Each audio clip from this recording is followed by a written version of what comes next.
बिस्मिल्लाहिर्रहमानिर्रहीम। आज की क्लास शुरू करते हैं हम लोग। और कल हम लोगों ने फर्स्ट ऑफ थर्मोडायनेमिक्स के स्पेशल केसेस कंप्लीट कर लिए थे। तो आज जो हमारा टॉपिक है वो एक डेरिवेशन एग्जाम में मोस्ट इंपोर्टेंट डेरिवेशन है, बहुत दफा रिपीट होती रहती है। ये डेरिवेशन है हमारे पास, हमें प्रूफ करना होता है कि Cp माइनस Cv किसके बराबर है, R के बराबर है, जिसमें Cp ऑलरेडी हम बात कर चुके हैं, molar specific heat at constant pressure कहलाता है। Cv हमारे पास molar specific heat at constant volume कहलाता है। और ये जो कैपिटल R है इसको हम कहते हैं यूनिवर्सल गैस कांस्टेंट, राइट। और ये इसके ऊपर मैं तफसीली बात कर चुका हूं जब मैंने आपको मोलर स्पेसिफिक हीट पढ़ाई थी, उसकी टाइप्स पढ़ाई थी। तो उस लेक्चर को आप रिपीट कर लीजिएगा। उसमें मैंने आपको समझाने की कोशिश की थी कि Cp की वैल्यू ज्यादा होती है, यानी कांस्टेंट प्रेशर के ऊपर हम जो हीट सप्लाई करते हैं अपने सिस्टम को वो ज्यादा होती है compare to constant volume. Constant volume पे यानी 1 मोल हम गैस का 1 डिग्री टेम्परेचर चेंज करने के लिए कांस्टेंट वॉल्यूम पे हीट हमें कम देनी पड़ती है और कांस्टेंट प्रेशर पे ज्यादा देनी पड़ती है। जो डिफरेंस है ये हमें प्रूफ करना है किसके बराबर है, R के बराबर है। या इसको ऐसे भी कर सकते हैं, एग्जाम में थोड़ा सा ऐसे चेंज कर लेते हैं। तो मेरा ख्याल है इसमें कोई इशू नहीं होना चाहिए। Cv जो इक्वेशन की तरफ माइनस है, इक्वेशन की दूसरी तरफ जाकर क्या हो जाएगा, प्लस हो जाएगा। तो फिर ये क्वेश्चन बन जाएगी Cp Cv प्लस R हो जाएगा हमारे पास, ठीक है। अच्छा, अब हम इस डेरिवेशन को प्रूफ करने जाते हैं। डेरिवेशन को हम किस तरीके से प्रूफ कर रहे हैं ये जरा आप देखिएगा। मैं प्रेशर वॉल्यूम ग्राफ बना रहा हूं और प्रेशर वॉल्यूम ग्राफ के ऊपर मैं 2 आइसोथर्म बनाने जा रहा हूं। आइसोथर्म कल भी हम इसके ऊपर बात कर चुके हैं। आइसोथर्मल प्रोसेस एक ऐसा थर्मोडायनामिकल प्रोसेस जिस थर्मोडायनामिकल प्रोसेस के अंदर टेम्परेचर क्या होता है, कांस्टेंट। उस थर्मोडायनामिकल प्रोसेस को हम कहते हैं आइसोथर्मल प्रोसेस। तो आइसोथर्मल प्रोसेस का जो ग्राफ होता है उसको कल हम लोगों ने नाम दिया था आइसोथर्म का। तो इसका मतलब ये कि आइसोथर्मल प्रोसेस का जो ग्राफ है उस पूरे ग्राफ के ऊपर टेम्परेचर चेंज नहीं होता। तो मैं 2 आइसोथर्म आज बनाना चाह रहा हूं। सबसे पहले मैं 2 आइसोथर्म बना रहा हूं, उसको देखिए फिर इस पे बात करते हैं। ये एक मैंने आइसोथर्म बनाया है। इस आइसोथर्म पे, इस पूरे आइसोथर्म पे यहां से लेकर यहां तक स्टार्टिंग टू फिनिशिंग पॉइंट तक जो टेम्परेचर है वो हमारे पास T है। बात समझ आ रही है? ये पूरा कर्व एक आइसोथर्म है और हम ये बात जानते हैं कि आइसोथर्म पे टेम्परेचर क्या होता है, कांस्टेंट होता है। तो इस पूरे कर्व के ऊपर जो टेम्परेचर है वो क्या है, T। अब मैं एक और आइसोथर्म बना रहा हूं। मिसाल के तौर पे मैंने अपने सिस्टम को किसी इनिशियल टेम्परेचर से किसी फाइनल टेम्परेचर पे ले गया। तो जो दूसरा मेरे पास टेम्परेचर है, ये जो अगला मैंने आइसोथर्म बनाया हुआ है, इस पूरे आइसोथर्म पे जो टेम्परेचर है वो T प्लस डेल्टा T। अच्छा, T प्लस डेल्टा T भी मेरा ख्याल है कोई इतनी मुश्किल बात नहीं है। कई दफा मैं इस चैप्टर के अंदर पहले भी कर चुका हूं। एक बार फिर आपको बता देता हूं कि हम ये कहते हैं कि डेल्टा T किसके बराबर होता है हमारे पास, T2 माइनस T1 के बराबर होता है, राइट। ये जो माइनस का T1 इसको इक्वेशन के इस तरफ लेकर आ जाओ तो क्या हो जाएगा, ये T1 प्लस डेल्टा T किसके बराबर हो जाएगा, T2 के बराबर हो जाएगा। इसका मतलब ये है कि अगर जो पहला टेम्परेचर है T1 उसमें आप डेल्टा T यानी डिफरेंस को ऐड कर दो तो ये सेकंड टेम्परेचर बन जाता है। बिल्कुल वही लॉजिक मैंने यहाँ पर यूज किया है। इस पूरे आइसोथर्म पे जो मेरा टेम्परेचर वो क्या है, T। इस T में मैंने डिफरेंस यानी डेल्टा T को ऐड किया तो ये एक नया टेम्परेचर मेरे पास आ गया। इस पूरे ये जो मैंने कर्व बनाया हुआ, इस पूरे कर्व का टेम्परेचर कांस्टेंट है। उसको बजाय मैंने T डैश लिखने के, जो कोई इसको मैं T1 कह रहा था, इसको मैं T2 कह रहा था, हम ऐसे भी कर सकते हैं। लेकिन हम जरा फिलोसॉफिकल बात करना चाह रहे हैं। हमने इसको T कहा और इसको हमने T प्लस डेल्टा T, जो भी T था उसमें डेल्टा T ऐड किया। तो this is the new isotherm. इस ये जो पूरा पहला वाला आइसोथर्म है, इस पूरे आइसोथर्म पे टेम्परेचर कांस्टेंट है। ये जो दूसरा आइसोथर्म है, इस पूरे आइसोथर्म पे टेम्परेचर कांस्टेंट है। पहले आइसोथर्म का टेम्परेचर और दूसरे आइसोथर्म का टेम्परेचर एक दूसरे से डिफरेंट है। ओके, अब अगर मुझे पहले आइसोथर्म से दूसरे आइसोथर्म के ऊपर जाना हो तो 2 तरीके हो सकते हैं इसको करने के। नंबर 1,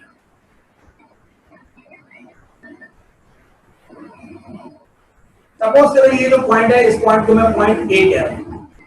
तो मैं पॉइंट ए जो कि आइसोथर्म कौन से पर है, T पर है, isotherm T plus delta T पर जाना चाह रहा हूं। तो एक तरीका तो ये है कि मैं यहां से ऐसे मूव करूं, हॉरिजॉन्टली मूव करूं तो इस पॉइंट पर मैं आ जाऊंगा। मेरी बात समझ में आ रही है? इसको मैं कह रहा हूं पॉइंट T। तो एक तरीका ये है एक आइसोथर्म से दूसरे आइसोथर्म पे जाने का कि हम स्ट्रेट हॉरिजॉन्टल लाइन पर मूव करें। दूसरा तरीका क्या हो सकता है कि मैं यहां से स्ट्रेट वर्टिकली मूव करूं।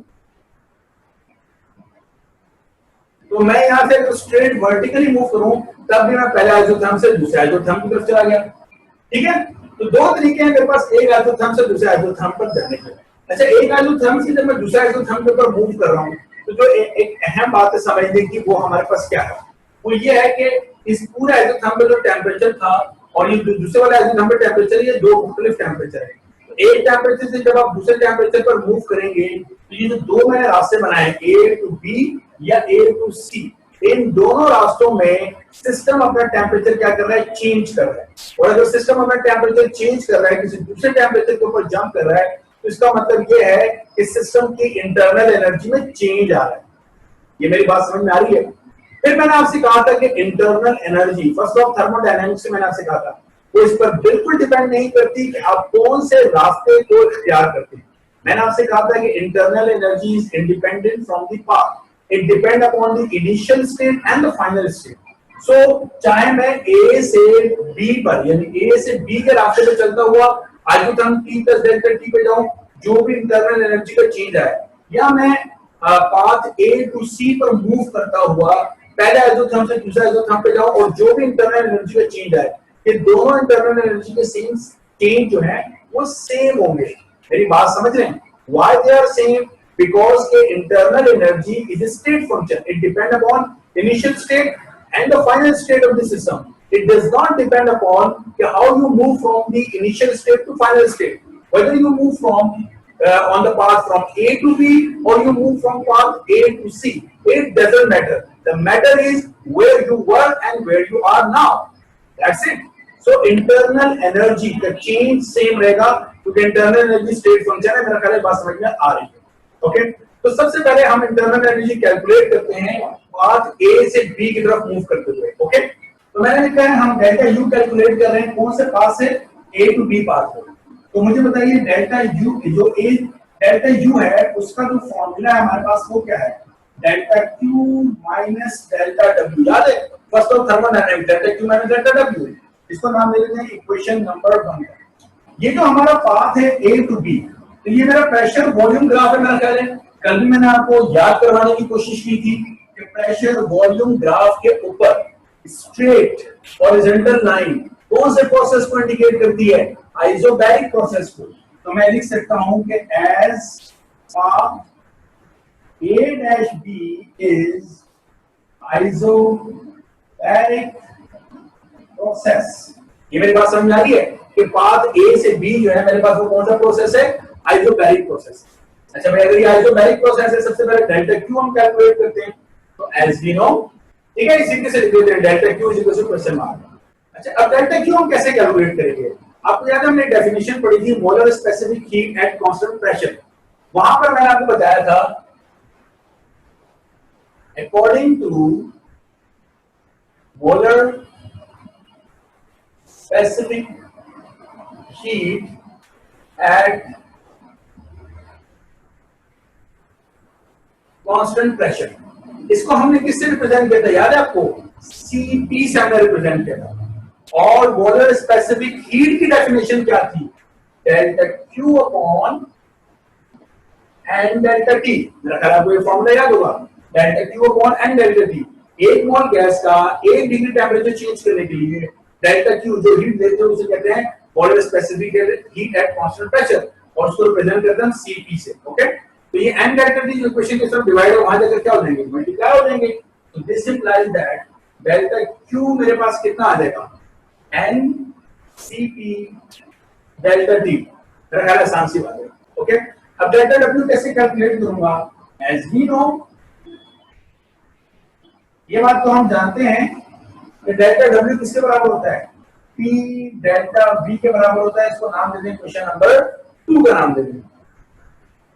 As we have proved, जैसा कि हम साबित कर चुके हैं, हम क्या साबित कर चुके हैं कि PV किसके बराबर होता है, nRT। याद है आपको, ये जनरल गैस इक्वेशन है, PV nRT। अच्छा मुझे बताइए, इस जनरल गैस इक्वेशन में इस वक्त मैं जानता हूं कि मैं जिस पाथ की बात कर रहा हूं, पाथ ए बी, उसमें प्रेशर कांस्टेंट है लेकिन वॉल्यूम तो कांस्टेंट नहीं है ना। तो अगर मैं वॉल्यूम को चेंज कर रहा हूं तो अगली चीज क्या चेंज होगी, टेम्परेचर चेंज होगा। Getting my point? So pressure is constant. If the volume is changing, it means the temperature is changing. Or you are changing the temperature, the volume is changing. So constant pressure है, इसलिए मैं P को नहीं छेड़ा, लेकिन P को तो मैं डेल्टा भी लिख सकता हूँ. तो P डेल्टा V किसके बराबर हो गया? NR delta T. इसका मतलब जहां कहीं P डेल्टा V लिखा है वहां मैं अब क्या लिख सकता हूँ? NR delta T. तो मैं लिख रहा हूँ. So equation number 2 implies that. अभी क्वेश्चन नंबर 2 मेरे पास क्या बन गई है? Delta W is equals to NR delta T. क्या करें? सही हो गया? यहाँ delta W as it is और P डेल्टा V की जगह पे मैंने क्या लिख दिया? NR डेल्टा T लिख दिया. ओके? अच्छा. अब मेरे पास डेल्टा W भी आ गया है, डेल्टा Q भी आ गया है. मैं पुट कर रहा हूँ इक्वेशन नंबर 1 के अंदर. So equation number 1 implies that delta U is equals, ठीक है? Delta U. डेल्टा Q मेरे पास किसके बराबर है? N CP delta T minus, तो डेल्टा U किसके बराबर हो गया? N CP delta T minus NR delta T. यहां से अगर आप देखें तो delta U is equal to, इनमें क्या कॉमन है? दोनों में N है और दोनों में डेल्टा T भी है. तो मैं N भी कॉमन ले लेता हूं और डेल्टा T भी कॉमन ले लेता हूं. तो N डेल्टा T, N और डेल्टा T दोनों मैंने कॉमन ले ली. यहां क्या बचा? CP माइनस, यहां पर क्या बचा मेरे पास? R. इसको नाम दे देते हैं क्वेश्चन नंबर 8. ये हमारे पास क्वेश्चन नंबर ए आ गई. इसी क्वेश्चन नंबर 1 को जरा याद रखिएगा. N delta T CP minus R. ठीक है? अब हमने क्या पाथ कंसीडर किया था? Path A to B consider किया. एक बार फिर मैं आपको थोड़ा सा रिवाइज करवाता हूं. देखिए, मैंने दो आइसोथर्म बनाए. किसी भी एक आइसोथर्म पे टेम्परेचर कांस्टेंट होता है. तो इस आइसोथर्म पे टेम्परेचर T है, इस आइसोथर्म पे temperature T plus delta T, यानी कुछ डिफरेंट टेम्परेचर है. मैंने अगर मैं एक आइसोथर्म से दूसरे आइसोथर्म पे मूव करना चाहूं तो मेरे पास दो तरीके हैं. मैं पाथ A टू B जा सकता हूं, straight horizontal line. Path A to C जा सकता हूं, स्ट्रेट वर्टिकल लाइन. तो अगर मैं पाथ A टू B जा रहा हूं तो ये है कांस्टेंट प्रेशर, और पाथ A टू C जा रहा हूं, स्ट्रेट वर्टिकल लाइन, ये है कांस्टेंट वॉल्यूम. तो मैंने कहा चाहे मैं किसी भी प्रोसेस से एक आइसोथर्म से दूसरे आइसोथर्म पे जाऊं, टेम्परेचर चेंज करूं, टेम्परेचर चेंज करने से इंटरनल एनर्जी चेंज होती है. याद है मैंने कहा था टेम्परेचर का ताल्लुक या इंटरनल एनर्जी डायरेक्टली प्रोपोर्शनल है टेम्परेचर के. तो अब मैंने कहा था कि जहां पे इंटरनल एनर्जी उसको रिलेट कर दो टेम्परेचर से. तो A टू B में जाते हुए भी हम टेम्परेचर चेंज कर रहे हैं, और A टू C पे भी जाते हुए हम टेम्परेचर को चेंज कर रहे हैं. तो इसका मतलब इंटरनल एनर्जी चेंज हो रही है. तो मैंने कहा इंटरनल एनर्जी हमारे पास स्टेट फंक्शन है जो डिपेंड करता है इनिशियल स्टेट पे और फाइनल स्टेट पे. इनिशियल से फाइनल किस तरह कौन से रास्ते से गया इस पे डिपेंड नहीं करता. राइट? तो मैंने सबसे पहले पाथ A टू B लिया. Internal energy from the first of thermodynamics equation लिखी. डेल्टा Q जो कि कांस्टेंट प्रेशर है, तो वॉल्यूम स्पेसिफिक के लिए कांस्टेंट प्रेशर का फार्मूला अप्लाई किया और डेल्टा Q आ गया. फिर डेल्टा W का मैंने फार्मूला लिखा. P delta V simple. मैंने कहा जनरल गैस इक्वेशन हमें मालूम है कि PV इक्वल टू nRT होती है. तो V के साथ डेल्टा लगाऊंगा तो T के साथ भी मैं डेल्टा लगाऊंगा. तो P डेल्टा V किसके बराबर हो गया? NR delta T. तो ये मैंने वैल्यू उठा के पुट कर दी इस जगह पर. राइट? तो P डेल्टा V की जगह पे NR डेल्टा T. उसके बाद मैंने NR डेल्टा T यानी डेल्टा W और डेल्टा Q की वैल्यूज उठा के क्वेश्चन नंबर 1 में पुट की तो मेरे पास C आ गया. अब मैं कौन सा पाथ कंसीडर करने जा रहा हूं? A to C. ओके? देखिए जरा, अब हम कह रहे हैं कि हम कैलकुलेट कर रहे हैं इंटरनल एनर्जी कौन से पाथ से? A से C. Path A to C. अब प्रेशर वॉल्यूम ग्राफ पे स्ट्रेट वर्टिकल लाइन कौन से प्रोसेस को इंडिकेट करती है? आइसोकोरिक प्रोसेस को. तो ये हमारे पास कौन सा प्रोसेस है? Isochoric process. क्या मतलब? Constant volume. ओके? तो सबसे पहले डेल्टा Q कैलकुलेट करते हैं. वही बात है कि इस दफा डेल्टा Q चूंकि हमारे पास प्रोसेस कौन सा हो चुका है? आइसोकोरिक. कैसे पता चला? प्रेशर वॉल्यूम पे straight vertical line constant volume को इंडिकेट करता है, आइसोकोरिक प्रोसेस को इंडिकेट करता है. तो मैंने कहा molar specific heat at constant volume का फॉर्मूला हमारे पास क्या है? CV से रिप्रेजेंट करते हैं और यही है delta Q upon N delta T. तो मैं अगर N डेल्टा Q की वैल्यू मालूम करूं, N डेल्टा T वहां चला जाएगा. तो N CV delta T, this will be the value of delta Q. Simple, calculate कर लिया. अब डेल्टा W जब मैं कैलकुलेट कर रहा हूं तो मैं जानता हूं कि एज डेल्टा W किसके बराबर होता है? P डेल्टा V के. और यहां पर हमारे पास अगर वॉल्यूम कांस्टेंट है, वॉल्यूम कांस्टेंट है, तो वॉल्यूम में चेंज कितना आया अगर वॉल्यूम कांस्टेंट है, ठीक है ना। आइसोकोरिक का मतलब क्या है, कांस्टेंट वॉल्यूम। तो वॉल्यूम अगर कांस्टेंट है तो वॉल्यूम में चेंज कोई नहीं है ना, तो डेल्टा वी जीरो, और ये जीरो यहां पुट करें तो डेल्टा डब्ल्यू किसके बराबर आ गया, जीरो के बराबर हो गया, नो वर्क डन। तो इस दफा कोई वर्क डन नहीं है, तो डेल्टा डब्ल्यू डेल्टा क्यू की वैल्यू उठा के इस इक्वेशन में पुट करते हैं, तो this implies that delta U is equal to, तो डेल्टा क्यू की जगह मैंने पुट किया N C V delta T minus zero, क्योंकि डेल्टा डब्ल्यू मेरे पास जीरो के बराबर है, तो मेरे पास डेल्टा यू निकल के आ गया N C V delta T, equation number B. अब हम देख सकते हैं कि जो इक्वेशन नंबर ए अब से थोड़ी देर पहले हमने बनाई थी उसकी भी लेफ्ट हैंड साइड क्या थी, डेल्टा यू थी, यानी इंटरनल एनर्जी, और इक्वेशन नंबर बी की लेफ्ट हैंड साइड भी डेल्टा यू इंटरनल एनर्जी है, और दोनों इंटरनल एनर्जी सेम होंगी। बात समझ में आ रही है, क्योंकि मैं जो इनिशियल स्टेट है वो भी दोनों की सेम है, और जो फाइनल स्टेट है वो भी दोनों की क्या है, सेम है। तो मैं दोनों इक्वेशनों की अगर लेफ्ट हैंड साइड को कंपेयर करता हूं, यानी डेल्टा यू को, तो राइट हैंड साइड को भी कंपेयर कर सकते हैं। तो इक्वेशन नंबर ए और बी दोनों को कंपेयर करते हुए, तो अभी हमने इक्वेशन नंबर ए बनाई थी, उसकी जो हमारे पास, ये हमारे पास राइट हैंड साइड थी इक्वेशन नंबर ए की, और इक्वेशन नंबर बी की जो राइट हैंड साइड है वो क्या है, एन सी डेल्टा टी। क्या कह रहे हैं, अब आप देखिए, क्या मैं एन से एन को कैंसिल कर सकता हूं, क्या हम डेल्टा टी से डेल्टा टी को कैंसिल कर सकते हैं, तो हमारे पास यहां पर क्या बचा, सीपी माइनस आर, और यहां क्या बचा हमारे पास, सीबी। आसान सी बात है मेरा ख्याल है। तो ये जो r माइनस का इक्वेशन को उस तरफ जाकर क्या हो जाएगा, प्लस का हो जाएगा, तो Cp is equals to r, ठीक है, ये r माइनस का था, वहां जाकर क्या हो गया, प्लस का, तो Cv जो प्लस का था वो इक्वेशन इस तरफ आगे क्या हो जाएगा, माइनस का, तो माइनस Cv। तो ये हमारी डेरिवेशन हो गई, Cp minus Cv is equal to r। आसान है, या इस r को अगर मैं वहां ले जाऊं तो डायरेक्टली मैं इसको ऐसे लिख सकता हूं, Cp किसके इक्वल हो जाएगा, Cv प्लस r। तो यहां जाके ये डेरिवेशन हमारी कंप्लीट हो जाती है।